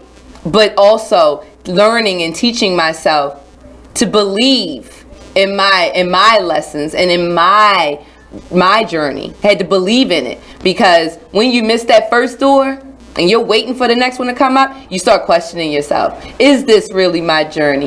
Is this really my purpose? And I had to dig my heels in the ground and say, hell yeah. Hell yeah. It's mine. And so, and the thing is, and that's why you said something, see, prayer is critical, because prayer, this whole thing came out of prayer. My 5 a.m. prayer. And it's so critical. And, you know, I had to move and operate in faith, but then I had to execute. I had to research. I had to do work and necessary, because when he gave it to me, I didn't procrastinate. I literally was like sending somebody something. Now, I'm not even a really good artist, but I was like, you know what? Let me draw this. Let me send this. I know somebody who's a graphic artist. So you got to get with people who is strong. Like you said, in your group, you strong in math. They're strong in writing. She's strong in history. He's strong in sociology. Right. So you put all those, we put it together and connect our resources and help each other. That's what it is, helping each other. Hold it up real quick. I need to make a quick shout out, because my big brother just tuned in, and I see him on here. Shout out to my now stateside brother Wren. So happy to have you back in the States. I'm coming to see you soon. I need some warm weather. All right, you were saying procrastinating. Yeah, and the whole thing about it is that he opens up this, or he gives you a vision, gives you a dream, or gives you a door of an opportunity, but yet we procrastinate. And the thing about it is, I just literally, that time of the morning on a Saturday morning, I begin to send stuff and begin to work. And then when I got to work Monday, I begin to execute the plan, the vision, the dream. You know what I mean? I tell people, press, pursue purpose, keep pressing. Keep pushing. No matter what it is, dream big, because a dream is only when you can see it. No matter what somebody else may say, because he gave it to you. He gave you the vision. He gave you the dream. Execute the plan. Execute it. Do the research. Do the homework. Get a mentor. Get the knowledge and wisdom from other people. And build. Get somebody that can help you. What do you think anthologies, when people do anthologies now? Everybody. It's a whole collaboration. And that's the new one, you know, dealing with collaboration. Get a collaboration. A department I used to work in, it was a whole collaboration. Do your research, you know what you can cover and where you're going to need some fill-in. So I get to school freshman year, you know, like, okay, I'm big time. I'm in college now, right? Ooh, and I get my curriculum, plural, you know, for every class. And I'm like, I got this. I can do this in 2 weeks, right? Oh my goodness, what is this? That's when I figured out I had a shortcoming. I needed somebody who was strong there. So then I said, okay, well, my goal, my purpose is to get through these classes and to do them well and to learn. Like, I wasn't just there to pass. I was there to learn. I wanted the information. And I said, look, if I don't understand it, I'm not going to leave here with this information. Let me find somebody who's strong in this information, and maybe we can help each other and collaborate. And there's nothing wrong with it. Get somebody, your strengths. I mean, you got to know you got to know your strengths, you got to know your weaknesses, but you got to know when you need help. Absolutely. Don't act like, because that pride and all that, when you know help, you need help, get help. You know, saying when we dealing in this whole thing of mental illnesses and all of this, get some help. Stop with the stigma. Get some help. And stop making other people who have mental illnesses feel bad about it. Get some help. Go get some help. Help someone who may need help. Be that person. Be kind. Be good. And that's something that's taught in every religion across the lands. Indeed. You know, that's spoken in every language. Get some help. And the same thing is, like you said, you know, your whole thing in college, you looked at it from a different. I love this. Even when I talked about it, I looked at things from another perspective, seen it different, looked at it from another perspective. Now what do I do with it? Now what do I do with this whole idea? What do I do with this dream? What do I do with this vision? But like you said, you got together with some stronger people. You're strong in this area. They're strong. They strong in this one. You know, you did a whole collaboration. So, but you didn't procrastinate because you might not have finished. You might, and knowing you needed help. I failed those classes. But knowing you needed help and wouldn't get no help, that's another whole thing because and I watched a lot of my peers. Oh, you better get some help. Not get help and flunk out. Not reach out to anyone. It's nothing wrong. And it's nothing wrong with saying I'm not strong in this particular thing because. Best believe you have been blessed with a skill, and that skill is unique to you.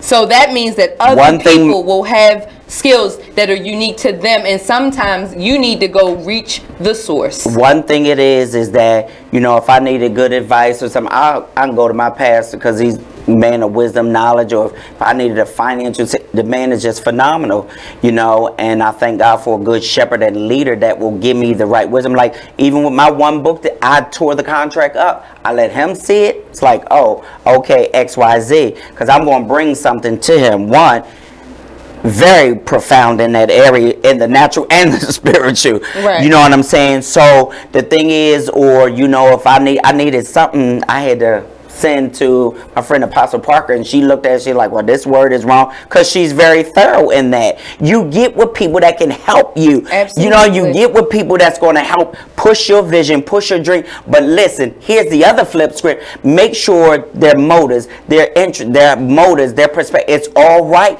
because you got to check people's motives, and you got to check all that stuff now. To help you, yeah. Really what is the motive behind it? What is the perception or the perspective behind it? Is this motive good? Is this motive right? That's why it takes prayer, discernment, and the word. You've got to, because everybody is not for you, said to say. You know what I mean? That's why you got to be aware. Like I told you, the girl told me I wasn't her cup of tea. Right. I said I'm more like a glass of whiskey. She said absolutely, and I don't drink. And that was the end of it.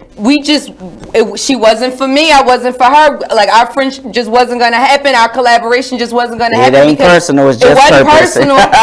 It's just purpose. Look, our paths we're not going to overlap. They touched. I'm still thankful I met her. But there was a purpose in it. Because even like I said, my old job, oh my God. But it taught me, when I told you I had to send this governor a letter, but it taught me, because I had to write to a lot of chairmen. You know, this was dealing with, you know, a lot of the doctors and them getting in the residency program or getting jobs at other. But it taught me, because I couldn't really make mistakes with them. And, you know, I was doing a lot of documents. But I tell people, what have we learned in the process? Don't say, oh, this was a bad experience. No, it was an experience, a learning experience. But what have we learned? You know, you could ask the children, what did y'all learn in this wilderness experience? This is key, because what are we doing? We are training. We are training to perform. Yes. So this whole process is us growing and training. Almost like muscle memory. Same thing. If you're an athlete, you go to practice because you're training for the game. If you're a writer, you know, you're constantly reading, you're constantly reaching out to people, you're constantly talking, because you're training your voice, even though it's a written one. If you're a singer, you literally train your voice. Yeah, and then you gotta, and not only that, you got to rehearse. You got to perfect your craft. You got to work like I get with a lot of authors or people that, you know, who are well seasoned. You know what I mean? Or like I said, you know, I thank God for I got a wonderful pastor, shepherd, and leader. You know what I mean? Or his wife, who was my mentor and teacher throughout my master's too, and my doctoral program, or you know what I mean, and whether it's people in radio or whether I need some advice, you know, I can say, hey, Miss Tammy Collins Marquis, who phenomenal, thank you, gotta shout her out, you know, did a phenomenal radio, Millionaires in Training Radio, because I'm just a millionaire in transition.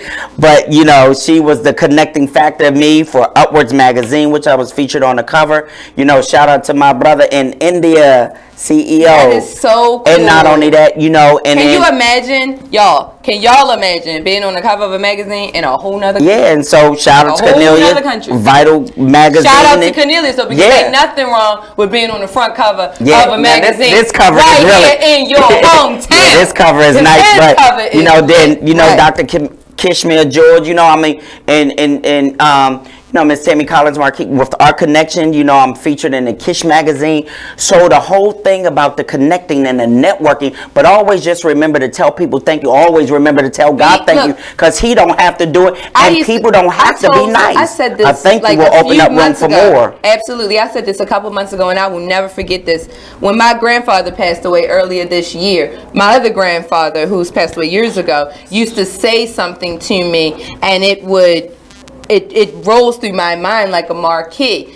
When he said the blessing for our meal before we ate, the first line. Now we never understood the rest of the prayer because his accent was heavy and he kind of mumbled and we didn't know what the hell he was saying. But it started with, "God make our hearts truly thankful." That was the way he started. I don't know what he said past that.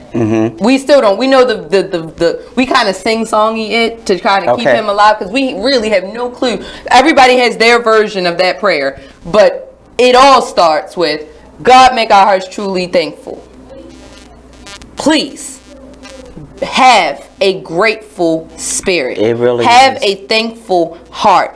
Don't forget what you have and what you've been blessed with as you reach forward for more. Like, he's a millionaire in training. Absolutely. You know what I'm saying? But he's not a millionaire yet. So he has to still be thankful for what he has gotten thus far and the wealth that he has in experience and knowledge and wisdom. We all need to be that way. You may have $5 in the bank account. Shit, you might be negative $200 in the bank account. But guess what?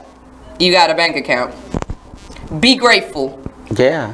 And the thing about it is that, you know, look, I'm going to make sure I shout this out to Mr. Cornelius of Vital Magazine, but this really is a dope cover, y'all. It is a dope cover, guys. It really is. Make sure you pick up this Vital Magazine. Yeah, Vital Magazine. But, you know, just to all of those who may have been a supporter, may have helped, or may have bought your clothing line, your book, your product, you know, it's always good just to say thank you. Or as my mom would say, never forget the bridge that brought you over, because you may have to cross that bridge back again. And the thing, you don't want to burn bridges. And that's not just a cliche, that's true. No, it's true. You don't want to burn bridges. You may have to cross that bridge again.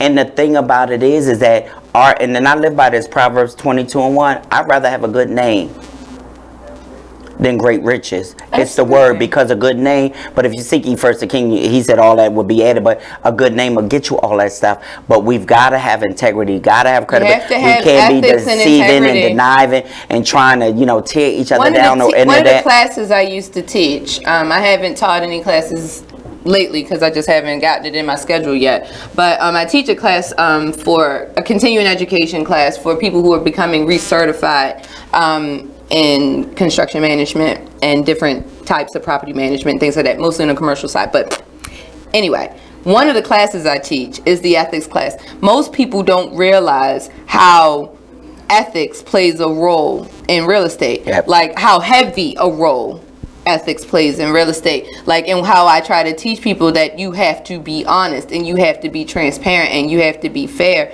you know. And it's like I say these to people and then I have to turn that around on myself every once in a while. I'll be like, don't forget, Wren, you have to be honest, you have to be fair, you have to be, you know, kind. Yeah. And niceness will take you a long way in life. Your integrity, your character, and credibility, and being do kind, solid work. It will, you know, it will produce solid work. Put out your best. Yeah, quality. You know, do not throw out your first or second draft and say, okay, here's my book. Yeah, quality. Like, write it. Set it aside. Take a minute. Go back to it. Read it like you're a stranger. Find where it might have holes. Then go back to yourself and say, okay, I need to do this, or I need to tweak that. You know, most artists have 50, 60, 70 drafts of something before you I had to keep writing different things in that book, but I'm also blessed and I'm grateful that I had a phenomenal, like I said, Ty, she's just a beast in that field of work. You know, she's amazing. There's but nothing the like wisdom, a good editor. the amazing, but having a coach, Miss Susan, helped me through it, and you know what I mean, the dialogue and the making sure, and then you know, pulling what was in me out. And you need somebody. When I taught this vision workshop, it's like you need somebody to help pull what's in you out of you. Like when we dialogued into the last 3 of the book, man, I mean, she's like, wow, like we did on the call, but then they pulled what was in me out of me. And so you need people to help push the vision out, push the dream out of you. Need good, solid people around you. On that note, you solid people, hold on, because you solid people around me, pulling out my dreams and my thoughts and my hopes. And we'll be right back, continuing this spew right after these messages.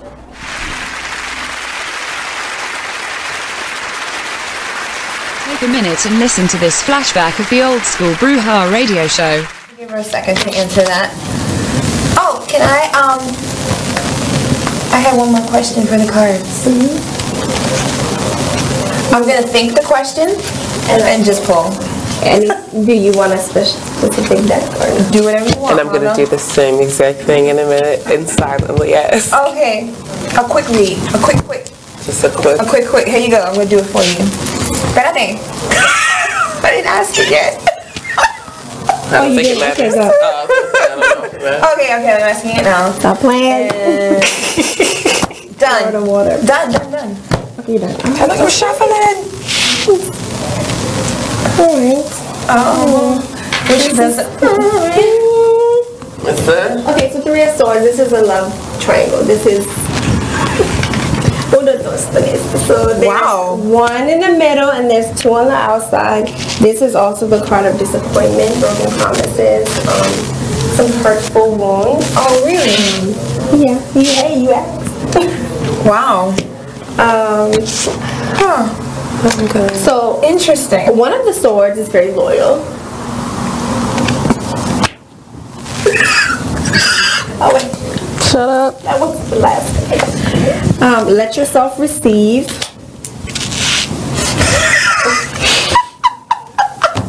And then the words of the wonderful card at the end. And clean it up. So this is asking to clean some shit up. Did you want to do this on camera? Okay. You didn't need no call for that. You didn't need always come for me. And I'll hold my question for when we go to break. Okay, because we are 1 minute away, but... Join us every Tuesday at 9 p.m. for Old School Brouhaha radio show, only on BeExposedRadio.com. We're rewarding you for something you already do, listening to us. It's radio loyalty, and it's an easy way for you to get free stuff. All you do is sign up. Go ahead and click the banner now. You'll earn points as you listen. Points you can trade in for great products and services in the Radio Loyalty store. You can earn even more points when you share your favorite station with friends on Facebook and Twitter. Radio Loyalty. It's free to sign up, so click the banner to join now. Hi, I'm LeVar Burton, and I'm proud to be a book person. How do I choose a book? Sometimes it's the cover, sometimes it's the title. I guess I'm pretty visual. If a book's really impressing me and the writing is really good, I will peek and see what the last paragraph is, because the endings of books should rock you. I am a book person, and if you're a book person too, read to a child and spark a lifetime of ambition. Join me at bookpeopleunite.org, because reading is fundamental. You are listening to BeExposedRadio.com.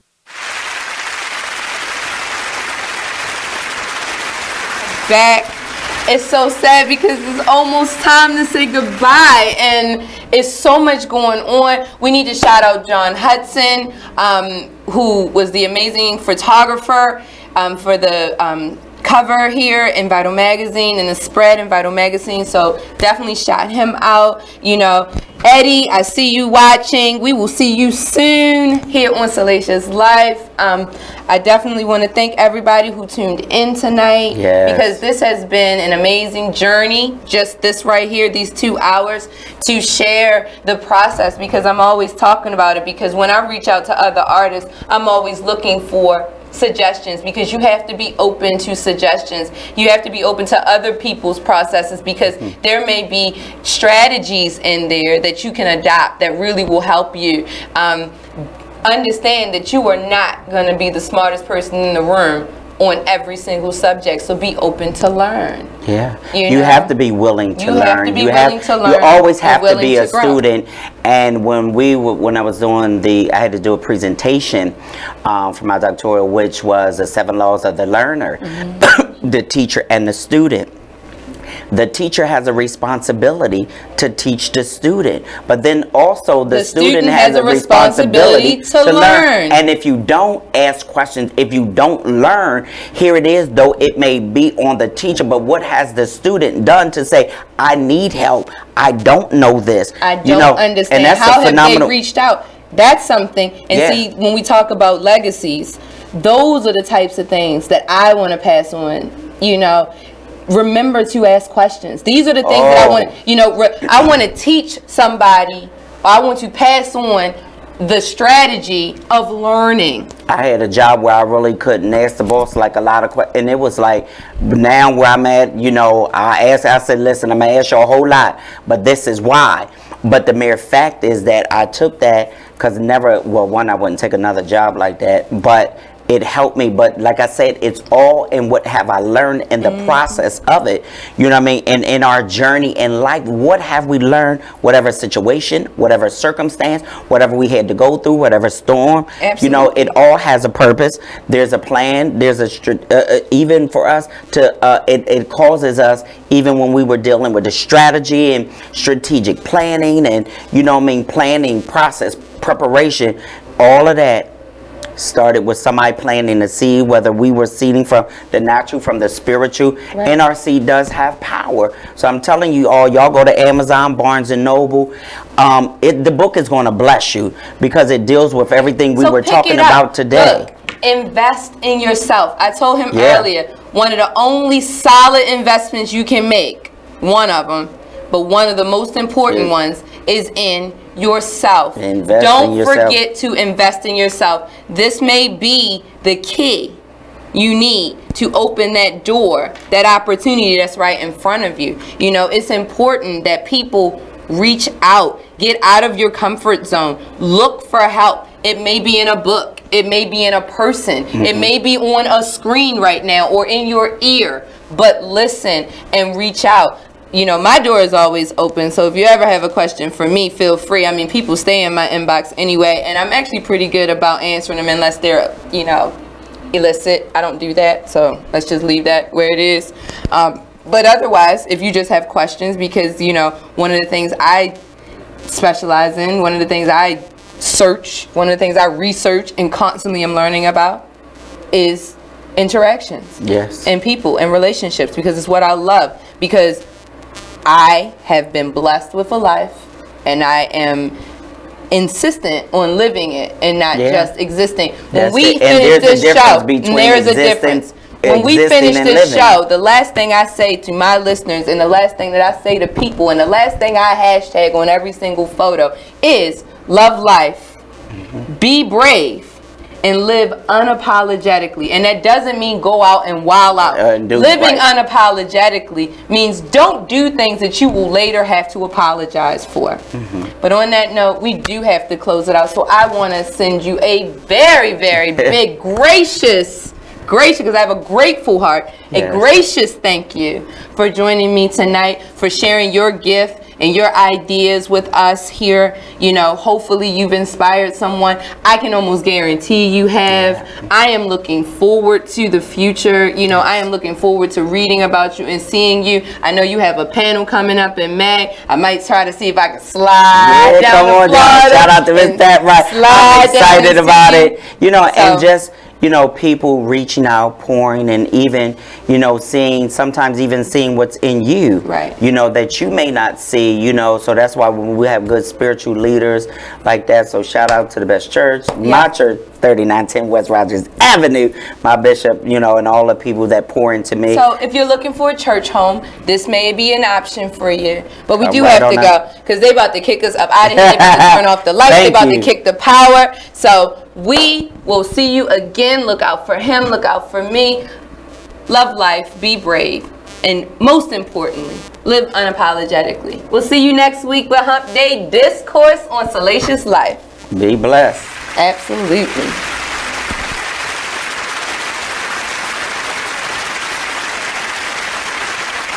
Check out this flashback from the Artist Exchange Radio Show. That's the biggest thing, is just empowerment. Just get off of the begging line. Just be proud and just get our pride and our dignity back, because as a child, we're taught how to go and beg for a job. Our parents, they literally taught us how to make sure you pull your pants up. Me, I'm 6'7", so I'm a bigger man. I was always taught how to not be threatening or intimidate people when I go into different interviews or different scenarios. And so we're literally taught how to condition ourselves, condition our speech, everything, in order to go and beg these people for a job, because we know when we walk in the door, I have to tear down 10 stereotypes before I get past hello. So we need to eliminate that. You know, and we need to eliminate that, and the way that we do that is employing ourselves and employing our brothers and sisters. And so that's our mission, is